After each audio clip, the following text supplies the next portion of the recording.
Hello everyone, good morning to all of and welcome to Online Study Point. दोस्तों, आज है 22 मई और आज की इस वीडियो में हम 22 मई से रिलेटेड करंट अफेयर के जितने भी इंपॉर्टेंट क्वेश्चंस बन सकते हैं इन सभी को कवर करेंगे, इसलिए वीडियो को अंत तक देखिएगा। और यदि आप लोगों को इस वीडियो की PDF चाहिए तो आप हमारा टेलीग्राम चैनल भी ज्वाइन कर सकते हैं, जिसके लिंक डिस्क्रिप्शन बॉक्स में दी हुई है। साथ ही यदि आप चैनल में नए हैं तो चैनल को सब्सक्राइब कर लीजिए, साथ ही बेल आइकन दबाना बिल्कुल मत भूलिएगा ताकि आप लोगों को हमारे किसी भी नए वीडियो की नोटिफिकेशन सबसे पहले मिल सके। तो चलिए स्टार्ट करते हैं हमारा पहला क्वेश्चन। हाल ही में अंतर्राष्ट्रीय चाय दिवस ये कब मनाया जाता है, यानी कि इंटरनेशनल टी डे। तो ये भी हाल ही में मनाया गया है 21 मई को, और ये डे इसलिए इम्पॉर्टेंट है क्योंकि भारत की ही सिफारिश पर 21 मई को पूरे वर्ल्ड में मनाया जाता है इंटरनेशनल टी डे। और ये दिवस क्यों मनाया जाता है? तो देखिए, इस दिवस को मनाए जाने का मुख्य उद्देश्य है कि चाय उत्पादकों और चाय श्रमिकों की स्थिति में सुधार हो सके। तो देखिए, चाय उत्पादक देश यानी कि ऐसे देश जहां पर चाय का उत्पादन होता है, वे सभी देश इस व्यवसाय से बहुत पैसा कमाते हैं, पर अभी भी श्रमिकों की स्थिति दयनीय बनी हुई है और इसी के लिए इनकी स्थिति में सुधार करने के लिए ये दिवस मनाया जाता है, इंटरनेशनल टी डे। अच्छा, ये जो इंटरनेशनल टी डे है ये किसके द्वारा मनाया जाता है?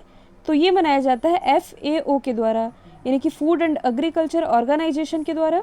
इसकी स्थापना हुई थी 16 अक्टूबर 1945 में। हेडक्वार्टर स्थित है इटली, रोम में। और प्रेजेंट टाइम में इसके महानिदेशक कौन है? तो ये हैं क्यू डोंग्यू। तो इनका नाम भी आप याद रखेंगे। अब यदि हम अदर ऑप्शन को डिस्कस करें तो 17 मई को क्या मनाया गया है? वर्ल्ड हाइपरटेंशन डे, यानी कि विश्व रक्तचाप दिवस। 18 मई को मनाया गया है इंटरनेशनल म्यूज़ियम डे, यानी कि अंतर्राष्ट्रीय संग्रहालय दिवस। 20 मई को मनाया गया है वर्ल्ड मेट्रोलॉजी डे। एक और इम्पॉर्टेंट डे रहा था वर्ल्ड बी डे, यानी कि विश्व मधुमक्खी दिवस। ये भी मनाया गया है 20 मई को ही। तो ये सभी आप याद रखेंगे। नेक्स्ट क्वेश्चन है, हाल ही में किस राज्य या केंद्र शासित प्रदेश ने सुकून कोविड-19 बीट द स्ट्रेस कार्यक्रम की शुरुआत की है? तो इस कार्यक्रम की शुरुआत अभी हाल ही में की गई है जम्मू कश्मीर के द्वारा। तो देखिए, काफ़ी समय से भारत में लॉकडाउन है और लॉकडाउन के कारण लोगों में जो मनोवैज्ञानिक प्रभाव पड़ रहा है उसे दूर करने के लिए अपनाए जाने वाले उपायों के बारे में अवेयरनेस फैलाने के लिए इस प्रोग्राम की शुरुआत की गई है। और देखिए, ये जो प्रोग्राम है इसे दूरदर्शन कश्मीर चैनल पर हर ट्यूसडे यानी कि हर मंगलवार को सुबह 9 बजे टेलीकास्ट किया जाएगा। और इस प्रोग्राम के माध्यम से जो एक्सपर्ट्स हैं यानी कि जो मनोचिकित्सक हैं वे सभी मेंटल हेल्थ के बारे में लोगों को जानकारी देंगे। और इस प्रोग्राम का मुख्य उद्देश्य है कि लोगों को मेंटल हेल्थ के प्रति अवेयर किया जा सके, उन्हें मजबूत किया जा सके और कोविड-19 से रिलेटेड जो प्रॉब्लम चल रही है उसका सल्यूशन निकाला जा सके। और इसी की शुरुआत की है जम्मू कश्मीर ने। यदि हम बात करें जम्मू कश्मीर की तो प्रेजेंट में यहाँ के उपराज्यपाल कौन हैं?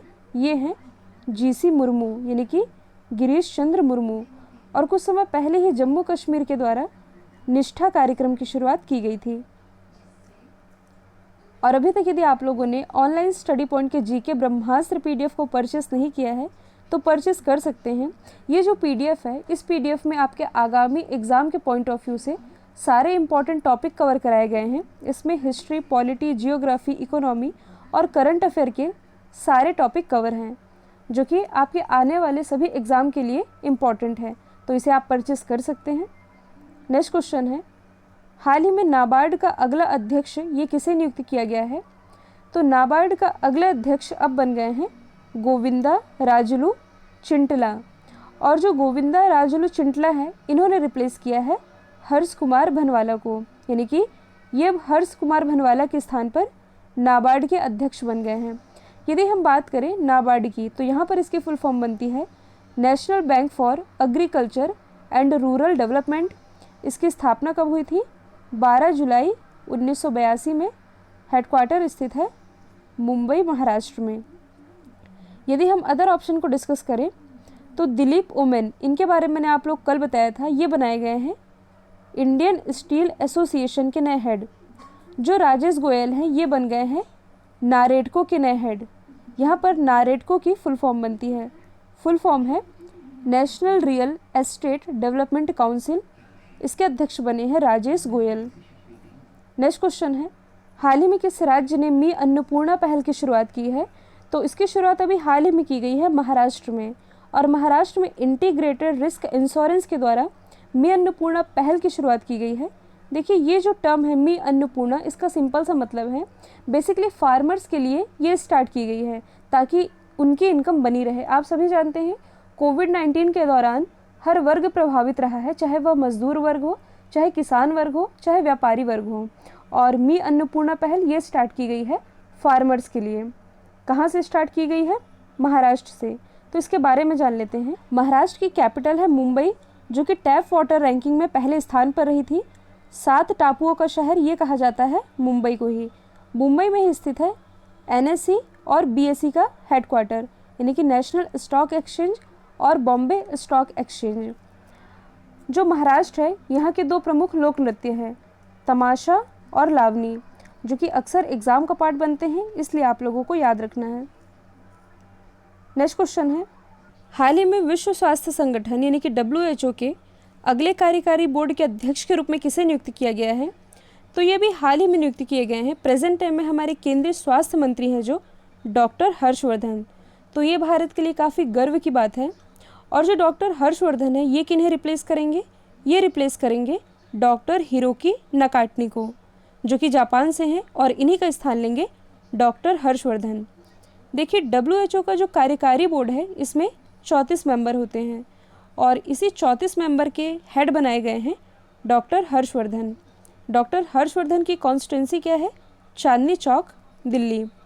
ये आप याद रखेंगे। यदि हम बात करें WHO की, यानी कि वर्ल्ड हेल्थ ऑर्गेनाइजेशन की, इसकी स्थापना हुई थी 7 अप्रैल 1948 को। हेडक्वार्टर स्थित है जेनेवा, स्विट्ज़रलैंड में। प्रेजेंट टाइम में इसके डायरेक्टर जनरल कौन है? तो ये हैं टेड्रोस अदानोम। और जो WHO है, इसने वर्ष 2020 को year of nurse and midwife के रूप में मनाने की घोषणा की है। नेक्स्ट क्वेश्चन है, हाल ही में किस राज्य ने दीदी वाहन सेवा की शुरुआत की है? तो इसकी शुरुआत अभी हाल ही में की गई है मध्य प्रदेश में। मध्य प्रदेश का एक जिला है झाबुआ, और जो झाबुआ जिला है, इस जिले में आदिवासियों की संख्या बहुत अधिक है, और यहीं पर इस योजना की शुरुआत की गई है। शुरुआत की किसने है? ग्रामीण आजीविका मिशन की जो महिलाएं हैं, उनके द्वारा इस योजना की शुरुआत की गई है। और क्यों शुरू की गई है?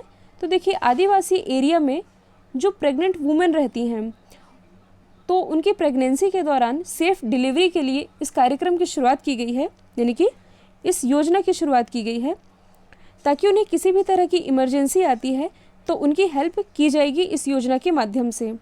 और इसी की शुरुआत की गई है मध्य प्रदेश में। यदि हम बात करें मध्य प्रदेश की, तो राजधानी है भोपाल, और इसी भोपाल में भारत का पहला गार्बेज क्लिनिक स्थापित किया गया है। मध्य प्रदेश के चौथी बार मुख्यमंत्री बन गए हैं शिवराज सिंह चौहान। गवर्नर है लालजी दास टंडन। मध्य प्रदेश उच्च न्यायालय के मुख्य न्यायाधीश हैं AK मित्तल, यानी कि अजय कुमार मित्तल। लोकसभा सीटों की संख्या है 29, जबकि राज्यसभा सीटें आती हैं कुल 11। और अभी हाल ही में मध्य प्रदेश गवर्नमेंट के द्वारा ही FIR आपके द्वार योजना की शुरुआत की गई है। तो ये सभी आप याद रखेंगे। नेक्स्ट क्वेश्चन है, हाल ही में विश्व बैंक समूह की नई मुख्य अर्थशास्त्री के रूप में किसे नियुक्त किया गया है? तो देखिए, वर्ल्ड बैंक ग्रुप की नई मुख्य अर्थशास्त्री और उपाध्यक्ष ये बन गई हैं गई कार्मेन रेनहार्ड। तो हम जान लेते हैं वर्ल्ड बैंक के बारे में। इसकी स्थापना हुई थी 1944 में, संचालन शुरू हुआ था 1945 से। हेडक्वार्टर स्थित है वॉशिंगटन DC में। प्रेजेंट टाइम में इसके अध्यक्ष हैं डेविड मलपास। जो डेविड मलपास है, ये वर्ल्ड बैंक के 13वें क्रम के प्रेसिडेंट हैं, जो कि हैं अमेरिका से। और इसकी नई मुख्य अर्थशास्त्री बन गई हैं गई कार्मेन रेनहार्ड। और इसी वर्ल्ड बैंक में जो भारतीय मूल की अंशुला कांत है, अंशुला कांत ये पहले थी स्टेट बैंक ऑफ इंडिया की MD, लेकिन अब बन गई हैं वर्ल्ड बैंक की CFO, यानी कि chief financial officer. Gita Gopinath कौन है? तो ये भी भारतीय मूल की हैं। ये पहले केरल के मुख्यमंत्री की मुख्य आर्थिक सलाहकार थी, लेकिन ये अब IMF यानी कि इंटरनेशनल मॉनेटरी फंड में मुख्य आर्थिक सलाहकार बन गई हैं। कृष्णमूर्ति सुब्रमण्यम कौन है? तो ये हैं RBI के मुख्य आर्थिक सलाहकार। नेक्स्ट क्वेश्चन है, हाल ही में नाडा के द्वारा किस पावर लिफ्टर्स को निलंबित किया गया है? तो अभी हाल ही में नाडा के द्वारा सविता कुमारी और अंकित सिसोदिया, इन दोनों को ही निलंबित कर दिया गया है। तो डोपिंग टेस्ट में फेल होने के बाद इन्हें निलंबित किया गया है नाडा के द्वारा। और कुछ समय पहले ही जो वेट लिफ्टर सरबजीत कौर हैं, इन्हें नाडा के द्वारा 4 साल के लिए बैन किया गया था। तो सबसे पहले हम जान लेते हैं नाडा के बारे में।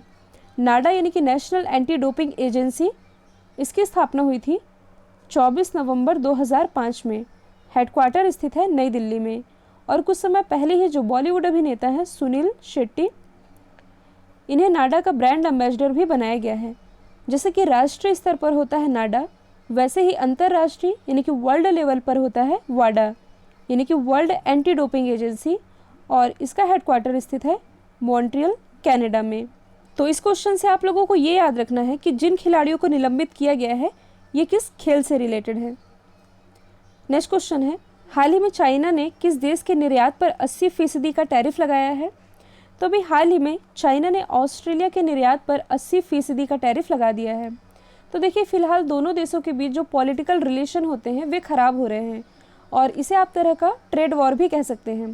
क्योंकि देखिए, कोविड-19 के कारण अमेरिका तो वैसे ही चाइना के पीछे हाथ धोकर पड़ गया है, और मोस्टली कंट्रीज़ का कहना है कि पूरा वर्ल्ड इस समय जो महामारी से सफ़र कर रहा है, यानी कि कोविड-19 से जो पूरा विश्व सफ़र कर रहा है, उसका रीज़न चाइना ही है।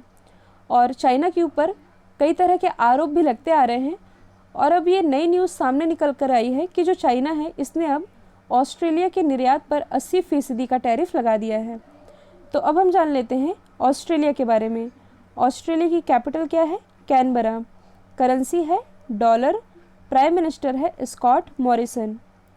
भारत और ऑस्ट्रेलिया के बीच एक एक्सरसाइज होती है जिसका नाम है ओशन डेक्स।